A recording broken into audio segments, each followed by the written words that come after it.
Support for this episode comes from Omnipod. For many of you, as you listen, this is going to sound like a weird question. Why do you use the insulin pump you've got on right now? There's a really good chance that you went on that pump 15 or 20 years ago because it's what your doctor had back then, and you've never really thought about changing. That was us until Benny's Pump Company went out of business. And I was amazed how much things had changed when we looked for a new one. I'm telling you, it is time to take advantage of what's new. If you need a sign to switch, this is it. Omnipod 5, the tubeless automated insulin delivery system, is here, and it's available through the pharmacy, which means that you can try it today, even if your tubed pump is under warranty. Fill out the quick online form, see if you're eligible for a free trial. Go to diabetes-connections.com, click on the Omnipod logo. For full safety risk information and free trial terms and conditions, visit omnipod.com/diabetesconnections.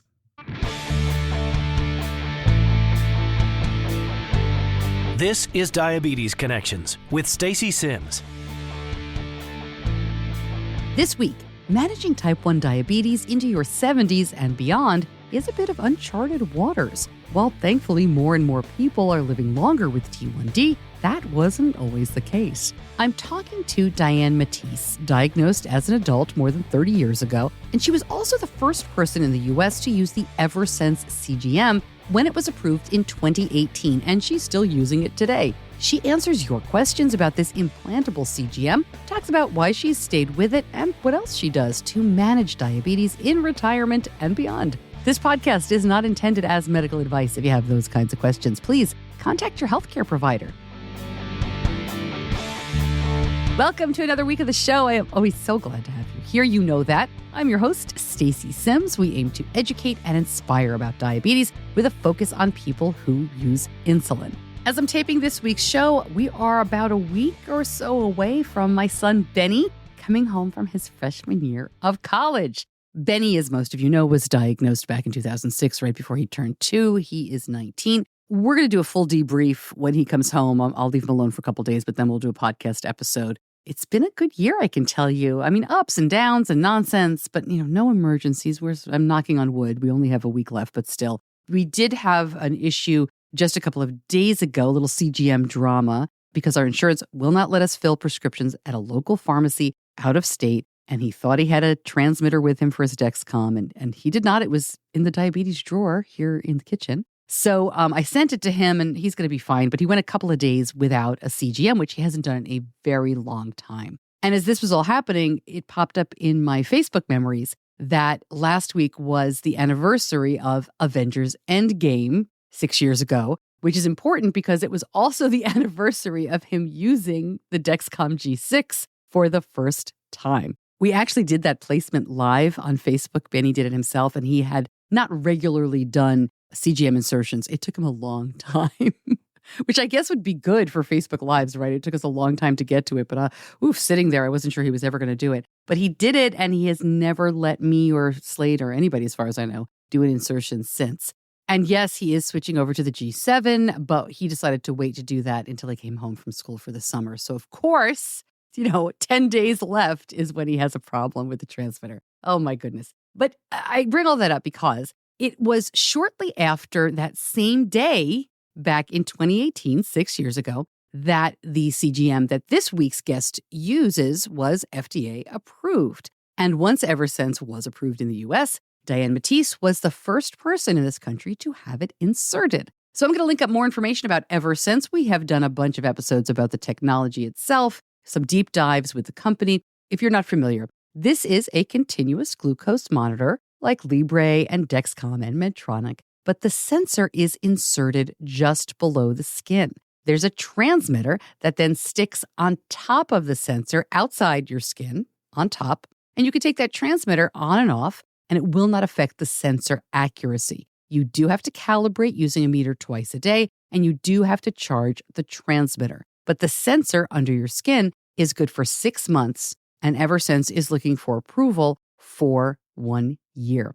Okay, right now, Eversense doesn't work with any automated system, but Sensonics, the company that owns them, is working on that, and I'm sure we will have a future episode with the company, more information on the technology itself. Quick note, Dianne and I talk about more than Eversense. As I said, she is in her 70s. She's super active. She wants to stay that way. But I got to tell you, she's a super fan of this device. So I think it's good for you to know as you listen. There wasn't anybody on this call from the company. There were no PR people. We didn't agree to talk about anything in particular. Nothing was off limits. We just had a nice conversation. And you'll hear it right after this. Most people who take insulin have experienced low blood sugar. It can be disorienting and scary. Very low blood sugar is very scary. And that's where Gvoke HypoPen comes in. Gvoke HypoPen is a ready-to-use rescue pen for treating very low blood sugar in people with diabetes ages 2 and above. If you take insulin or sulfonylureas, you are at risk for your blood sugar going too low. Low blood sugar emergencies can happen unexpectedly, and they demand quick action. You need a safety net when it matters most. Be ready to treat very low blood sugar with Gvoke HypoPen. Go to diabetes-connections.com and click on the Gvoke logo. Gvoke shouldn't be used if you have a tumor in the gland on top of your kidneys called pheochromocytoma, or if you have a tumor in your pancreas called insulinoma. Visit gvokeglucagon.com/risk for safety information. Dianne Matisse, thanks so much for joining me. Welcome to Diabetes Connections. It's great to talk to you. Thank you so much for having me.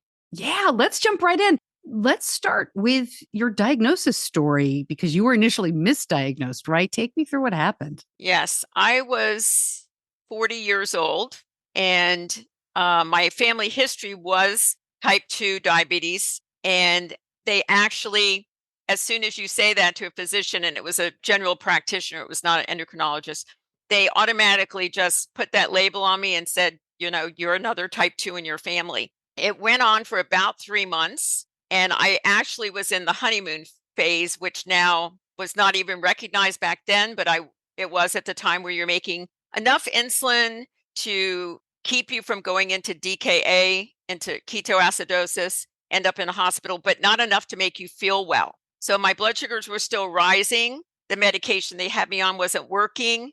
And finally, after I think about 3 or 4 months, well, during that time, I saw an endocrinologist, and he also was doing a lot of testing. Even the C-peptide, which is now a diagnosis tool, wasn't able to be done where I lived. They had to send it out to a lab in Atlanta. So once that was kind of established, he admitted me and started me on insulin and multiple injections per day. What led you to actually seek out an endocrinologist? I was not feeling great with the general doctor treating me, and I just kept getting worse and worse. And I was taking oral medications. They weren't all these designer meds that they have now for type 2s. Back then it was a couple pills. So I would call them increase the pills. And as I was increasing the pills over the 3 or 4 months, so was my blood sugar increasing, and I kept losing weight. And I'm thinking, well, this is a great diet I'm on. I was eating better, but my blood sugars were going into the 300s.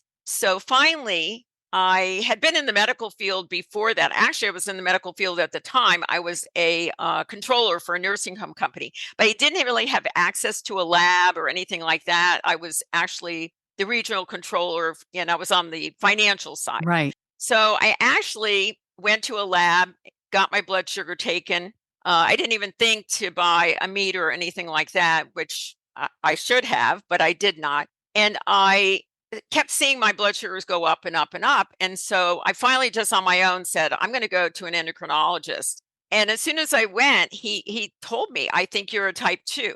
And I mean, a type 1. I think you are a type 1, misdiagnosed as a type 2. And let's do some testing. He did the C-peptide, sent it out, did a bunch of other tests. I have no recollection now. It's been 33 years of what else he did. But over that weekend, so that was like a Friday, over that weekend, I just decompensated more. I started getting muscle cramps. I called him, and he said, go to the hospital Monday morning, 7:00, and bring a bag. You're being admitted. So I did. And he said I was really on the brink of going into diabetic ketoacidosis. So it was really just good that I went to the hospital that morning and got on insulin, I think. Scary. But I think a lot of people, when they're diagnosed after 40 or 35, I just talked to somebody the other day who was diagnosed at like 55. And I think the older you get, the less they even think. It just automatically think you're a type 2. Yeah, it's something like half of all cases of type 1 are occurring in people over the age of 20. But as you say, once you're over 20, many doctors don't know that it could be type 1. I hear a lot of stories of people misdiagnosed with type 2 who have type 1. A lot of people who have LADA, latent autoimmune diabetes in adults. I don't hear a lot of these stories happening in the late 1990s or prior to that time period. Did you ever talk to your endocrinologist? I don't want to say he was cutting edge because it was pretty obvious you were suffering right at that point. But it is interesting that this was 33 years ago and somebody finally got it right.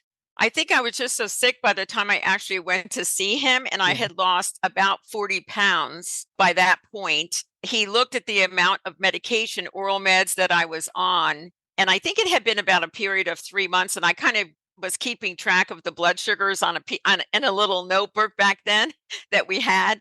And he looked at that and said, you're decompensating. You're not doing well on any of these meds. The amount of weight I had lost, and I was younger, so I was losing muscle mass, but it wasn't as noticeable if I had been 60 or 70 years old. And he said, you're losing muscle mass and you're just feeling so bad. I mean, I remember going on a trip with my husband, and we went to the Statue of Liberty. And at that point, you were able to go up the stairs and go into the statue. Yeah. Well, we actually went with some family members, and this is before I actually was on insulin, about a month before.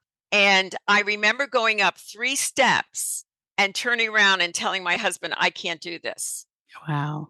And I had always been going to the gym, doing aerobics. Back then, more of a runner than walking. Walking is more popular now, of course, less on the joints and everything. But I was a runner back then. I was into aerobics. I was very athletic skier, snow skier, water skier. And he looked at me and said, what do you mean? And I said, I can't do it. I'm out of breath on step number 3. I need to turn around.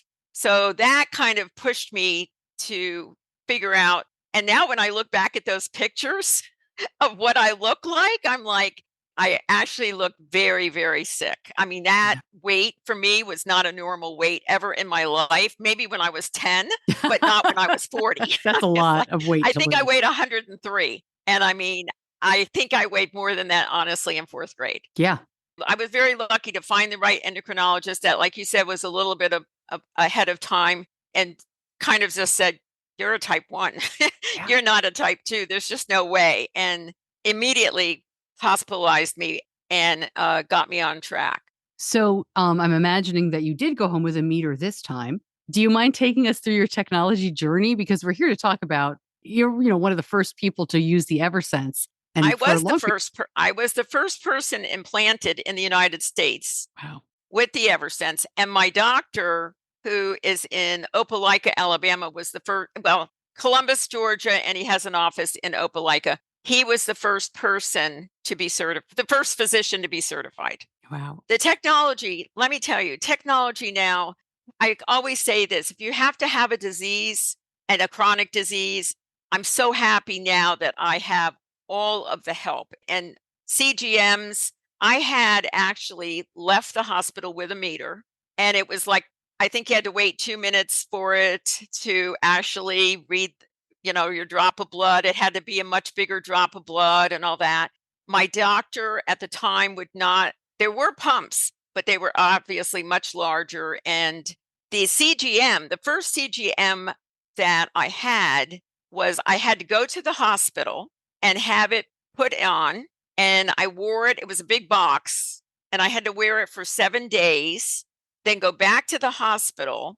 They would take the recording out. They would review and print everything, send it to my endocrinologist. And then I had to go back to the endocrinologist for a report. So it only took a week of my life. And of course, like anybody else, I was sure that I was doing everything right and trying to have, a good recording done. So I would get a good report when I went there. Now, I had changed. My original endocrinologist had a family tragedy with his son, so I had to change endocrinologists. And I thought I had a really good endocrinologist, but for some reason, she didn't really push me with the CGMs. I really pushed that. And I have been on all of them. I've been on all of the 10 to 14 day ones. I've been on, like I said, the original one that you had to wear for 7 days. And honestly, the last few years before I went on Eversense, they didn't get along with my body. I mean, I had too many alarms. I had too many failures. I had skin irritations. I had just inaccuracies. And I finally said to myself, I'm not being compliant because of it. So I just started doing more meter checks and tried to manage my diabetes, which I could not. I mean, to be honest, I was thinking I was compliant, but I moved to Alabama and got with my physician now, my endocrinologist. I was not. I was not being compliant because I didn't have a CGM. So, I mean, it's almost impossible to stick your finger every 5 minutes. I was going to say, do you think the right word is compliant, though? I mean, you were trying, right? It's not like you were like, I hate that non-compliant patient. I was right. You're right. I was trying, but now that I look back, I'm like, I should have, well, there was nothing like Eversense before I got it. So it was a funny thing. My husband heard about it.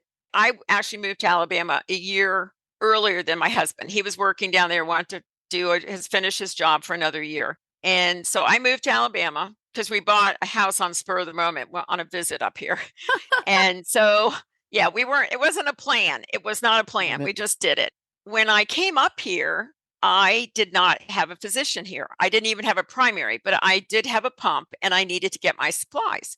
So I actually called, there's only 2 endocrinologists in Auburn, Alabama, and that's about a half hour from where I live. One of them wanted me to have a referral, but I didn't even have a primary yet. So I called the other one because I needed to get my insulin and my supplies. And they gave me an appointment. And it was funny. I went in on a Thursday to see Dr. Baliga, and he looked at me and said, and this is I'm a new patient, started talking to me about the Eversense. Have you ever seen it? Have you ever heard about it? And I said, it's funny. My husband saw something on the news about it a few months ago, and he mentioned it to me, but I hadn't seen anything else about it. So he started telling me about it, that it was something that was placed under the skin. You wore it for, at that time, it was 90 days. Now it's 180 days. And I said, well, let's do it today, because he made it sound so wonderful that you wouldn't have to be doing, I would know something every 5 minutes. I would know, and I was familiar with other products that gave you arrows, whether you're going up, whether you're going down. So you can kind of fix things as you're going along. I didn't have that right now when I went to see him. So I'm like, it sounds great. He goes, well, wait, the FDA had certified it. He was certified, but they had to bring the team from Atlanta at the time. So he says, but we can do it Tuesday.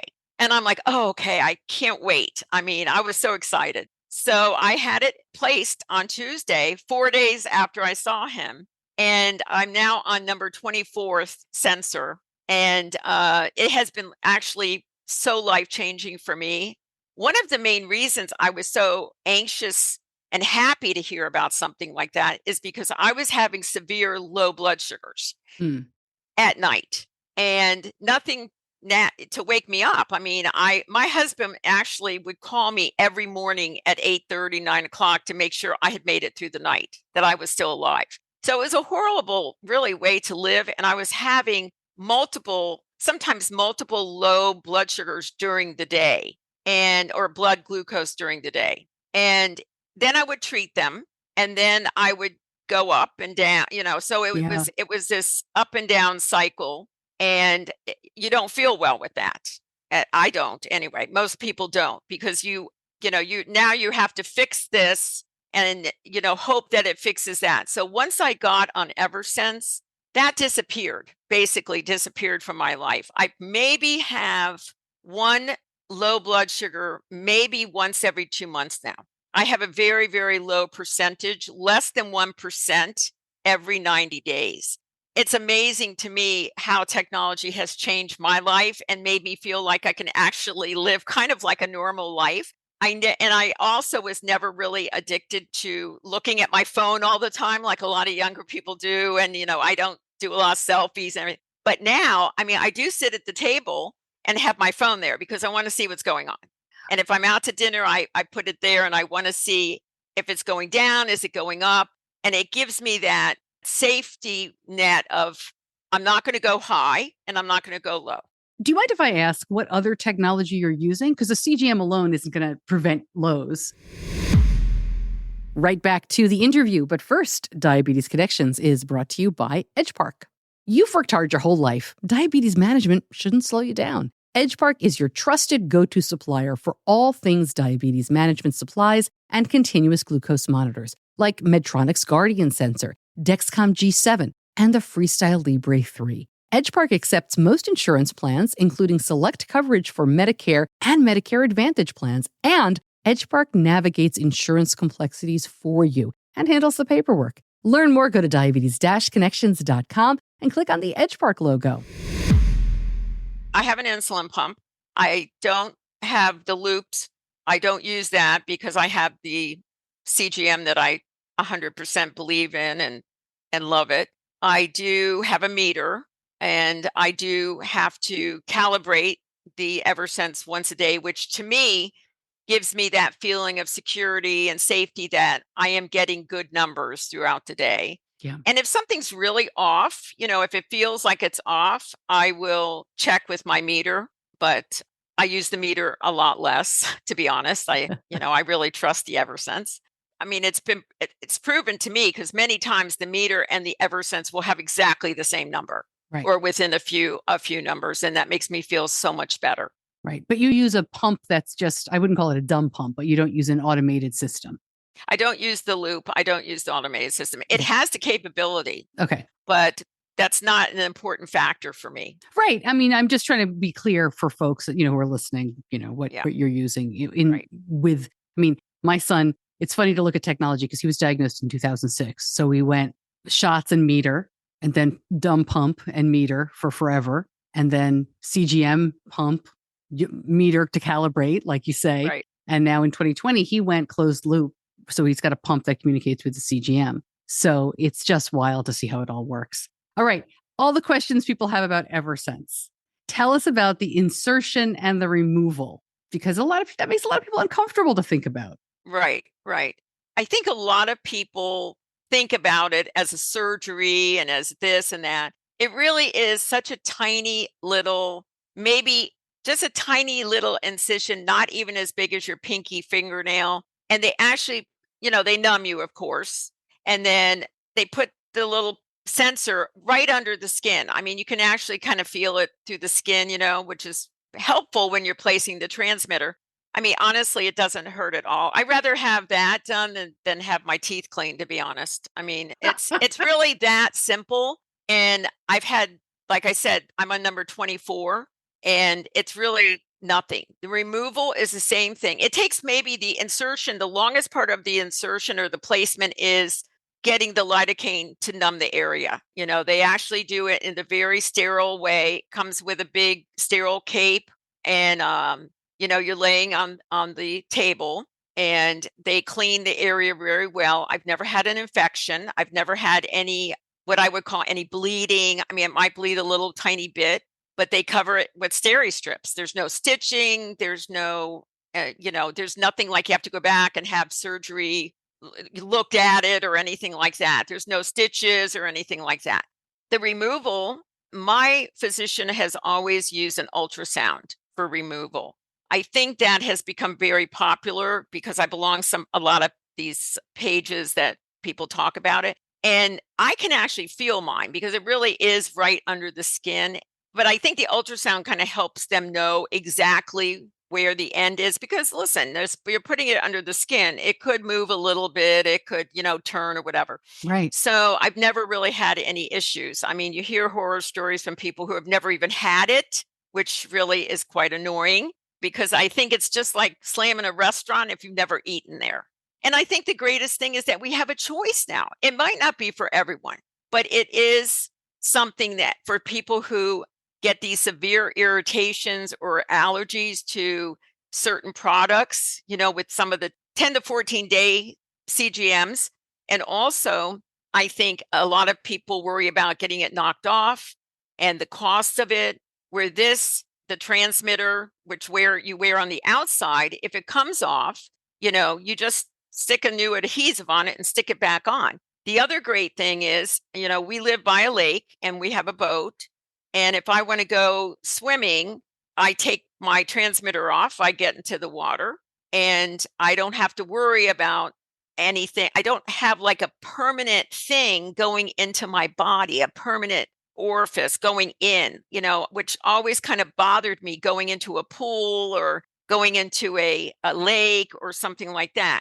This is, once that heals up after a couple days, there's nothing really on the outside. Plus, the great thing about Eversense also is it uses a different kind of technology. It's not the same technology as other CGMs use. So I believe, and this is personally my opinion, I believe that it's much more accurate because of the type of technology that they're using. It's very advanced. You mean the way the sensor reads? Yes, the way the sensor reads. And you said you had a lot of irritation from the other CGMs. You don't have any irritation with the adhesive that the transmitter sticks on? None at all.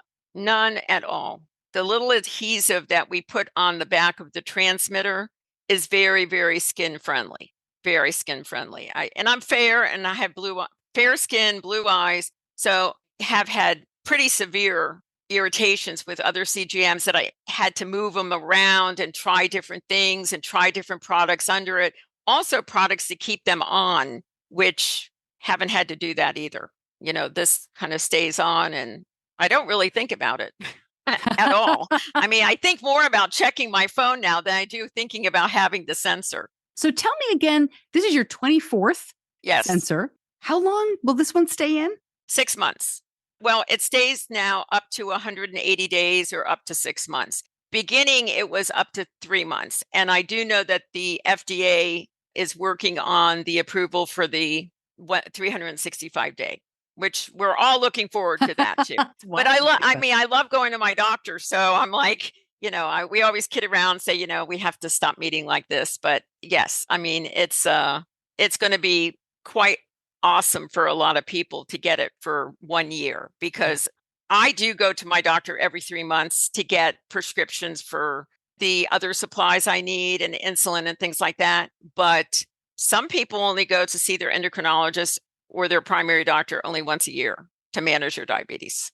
Yeah. In the 6 months, I'm trying to picture that. You think about all the CGM changes that would happen within 6 months. Have you had any issues, any reason to go back to your endo and say, take a look at this, get out the ultrasound machine, or is it smooth sailing for you? I haven't had any issues for several years. I mean, we're going on 6 years this July that I've had it. The greatest thing is, which I've never used the most recent product, so I'm not sure, but the Eversense has an online or on your phone whole picture of what's going on. So it'll tell you how long how much time you're in. It will tell you exactly the percentage time and range. And it also will tell you 7 days, 14 days, 30 days, 60 days, 90 days. So you can actually, and it will also tell you what your estimated A1C will be. It will tell you what percentage is low, you're in the low area, what percentage you're in high. So it gives you all kinds of information. The greatest thing is my doctor has that information also. So if I make a call to him and I say, I'm not doing well, something's not right, I can't get the sugars down, and it's not the pump, I've moved it, I've changed insulin, all those things, then he will go on there and say, this is what you need to do, but this is what we need to change around, because it's all based on the insulin that you're getting and the activity. It's nothing really, I don't feel, to do with the CGM. Right. So, or with the sensor. So I haven't ever had to call him and say, I think it's a sensor. I think most of the time it's just been the amount of insulin, or maybe I'm sick, maybe if I have an illness that's not, or I maybe, a couple months ago, I had to take a steroid shot in my wrist, and that just blew me out of the water. So I called him and he's like, okay, this is what we need to do for 2 days, So the CGM, no. I mean, I find no fault with that. I mean, I think if the built-in protection there is, if your meter reading, when you put in your calibration in the morning, which I do mine in the morning, you can kind of set it up to do whenever, but I always want to do it first thing in the morning because I want to know where I'm starting anyway, my day. Is it going to be good, bad, or ugly that day? So I put my calibration number in there. And if let's say it's off by 30 or 40 points, the sensor itself will tell you something's not right. And it will actually ask you to do another calibration in another hour or so. So to me, it's kind of a safety check so that I don't worry about it going off and being kind of crazy on its own. Because, if something like that happens, and I'm sure with technology, everything has kinks in it. You would call the customer service, they have great customer service, and they can actually do a lot with not resetting it actually totally, but figuring out if it really is the sensor. I'm curious, you had mentioned you're in some groups, and I'm sure you know people who also wear the Eversense, and a lot of people who are interested in it. What's the first question people ask you about it? Like diabetes people. How is the insertion? How is the placement? Yeah. Does it hurt? Does it scar? How is the surgery? They all like to think it's surgery and everything. Because listen, when you're thinking about that, you're thinking about, I don't know, maybe they're thinking of a transplant or something, but it's a very simple thing. And there's a lot of other medical procedures now that use these placements under the skin. There's hormonal ones. I know there's a testosterone one. I think there's one for birth control now. So it's very upfront technology that's being used a lot in medical treatment. So it's not anything, that people should be afraid of. I mean, this is an very advanced product, I think, and simple. Life is so much simpler with this. I mean, once every 6 months now, you go in. I mean, it's 15 minutes, and the 10 minutes I'm waiting for the lidocaine to work.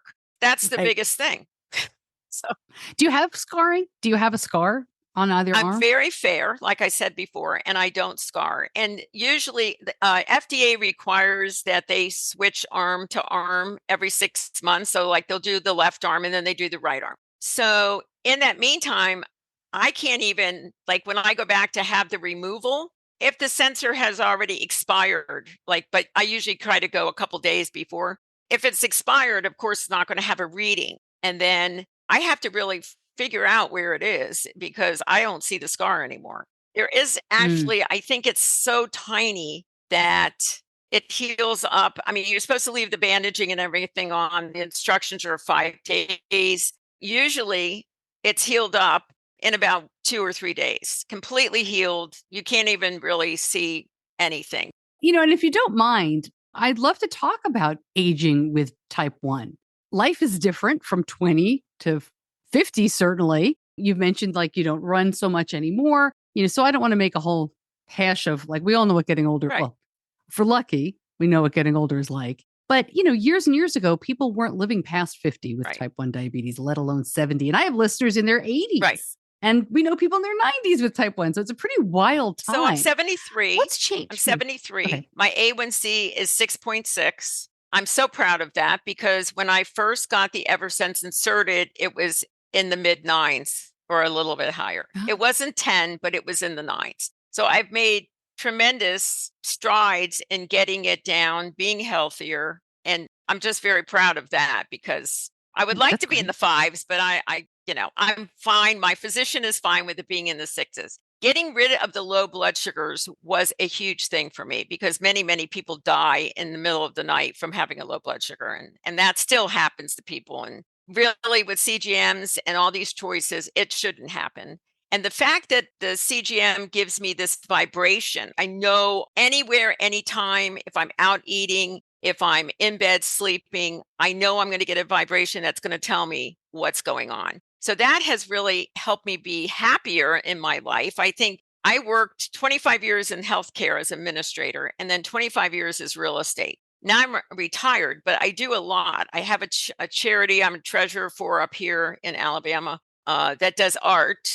We provide art classes and projects for kids in the schools here, elementary schools and some high schools. I have a little woodworking business with my sister here. We make maps of the lake and we sell to all the little stores around here and everything. And I keep very busy. I also do a transaction. I'm a transaction broker for my son, who's a broker in Florida. So I do a lot of paperwork online for him. So I keep very busy. But the fact that I'm getting older, and I know people will say this, you talk to anybody old, your mind is still young. When you look in the mirror, you go, who is that old lady? But when you feel good and I feel so much better with a normal blood sugar. I don't feel like I'm that age. I enjoy traveling. I travel to Florida quite a bit because I have a lot of relatives and friends still down there, having been there for living there my entire life, basically. And I feel comfortable traveling by myself, which is a huge thing because I can tell you 10 years ago, I did not. I mean, I always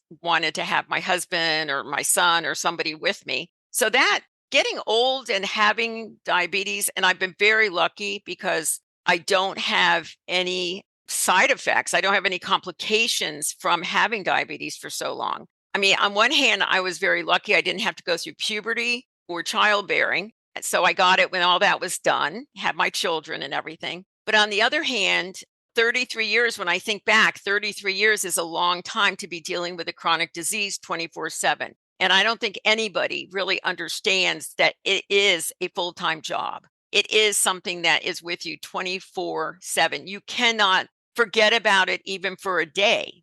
I mean, it's dangerous if you think you can, but you just can't. I meant to ask, do you know, is Eversense covered by Medicare? I can look that It up. is. It is. Absolutely. Now, the first couple years, it was not. And my husband and I made that decision to pay out of pocket. But yes, it is covered now.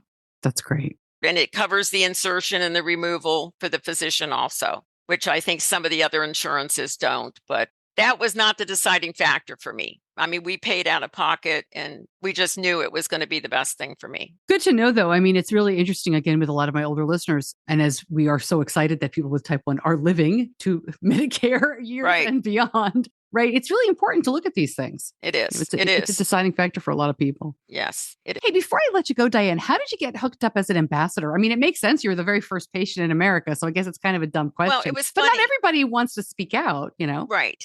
Well, okay. So like I said, I never really was in a group of people. I didn't really even have anybody, nobody in my family, nobody to talk to. So the team came from Atlanta when I had my first insertion placement. They like you to use placement. So when I had my first placement, the team from Atlanta came, and that was 6 years ago, this July. So the person who is head of the sales now, I believe, she was on that team and she came and we kind of hit it off. And then I think it went on for about, 6 months later, they decided to get a group together and call them the patient ambassadors. And that's when, that is before Essentia actually began to be involved in the marketing.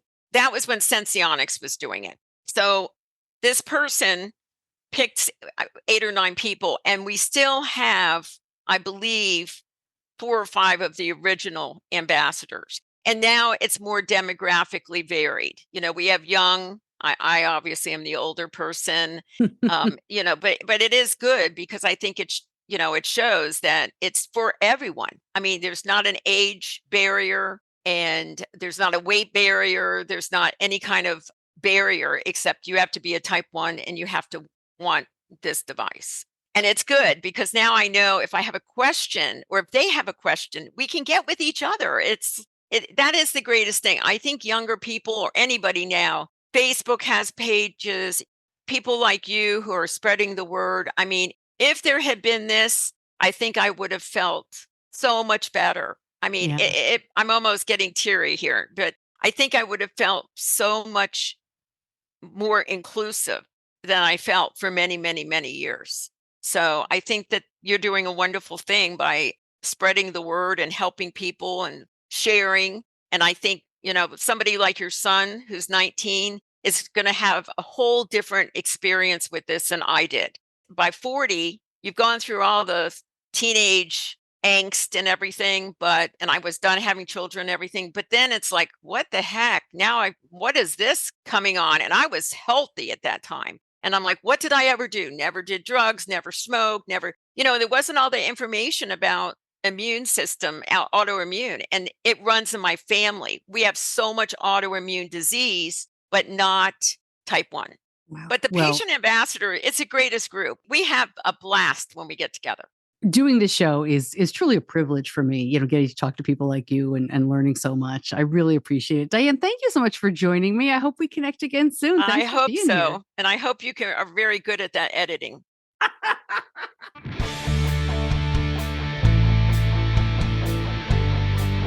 You're listening to Diabetes Connections with Stacey Simms. I didn't edit out as much as she thought I was going to. I think it's great sometimes just to listen to people and their personal experiences. You know, sensors, pumps, these are all really personal devices to the people who wear them. I mean, you got it on your body basically 24/7. And sometimes I think it's great to just hear from you guys about how you're living with diabetes. If you'd like to hear more of conversations like that, just let me know. And again, I will link up all the information about Eversense, including the episodes we've done with them in the past, over at diabetes-connections.com. Next up for me, we are working furiously behind the scenes on Mom's Night Out Denver and Philadelphia. And watch my social for more information on that. Registration will be opening soon. I'm probably going to put out one or two more information posts about those events before we do. And I think we're going to open up information and the email list for our early 2025 locations because there is no reason to wait on that. Very excited. And the next place I'm traveling to for diabetes is the ADA Scientific Sessions in June. And I really hope to bring a lot of reports for you from that. There's going to be a lot of technology, a lot of interesting conversations. I went for the first time last year, and it was as big and overwhelming as everybody says it is, but I also got an awful lot out of it. So I'm looking forward to that. Just some family travel and some nice stuff going on in May, but no graduations this year. I don't know if you guys remember, but last year I had 2 graduations and a family reunion in May. So we're looking a little bit more relaxed this year, maybe a little bit more golf, a little bit less bananas event happening. Oh my gosh, 2023 was wonderful. It was wonderful. It was so much. We also had my husband's family reunion in the fall that we hosted. Oh boy. Okay, here's to a calmer and yet still as happy a year. Knock on wood again. Thanks to my editor, John Buchanan from Audio Editing Solutions. Thank you so much for listening. I'm Stacey Simms. I'll see you back here soon. Until then, be kind to yourself.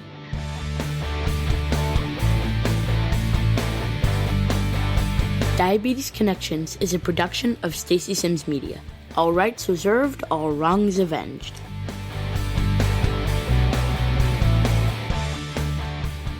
Benny has been using the Dexcom CGM for more than 10 years now. The first insertion was in 2013, just before he turned 9. It was great then. I mean, if you had done finger sticks for a while, you know how amazing it is to go from that to continuous glucose monitoring. But it's even better now. The Dexcom CGM systems just keep improving. They continue to get more and more accurate with no finger sticks or scanning required. The easy push-button insertion has made it easy for Benny to do it himself. He has done every one since we switched to the G6 in 2018, which was great for his independence back then as a younger teen. And of course, we still love the alerts and alarms and that we can set them how we want.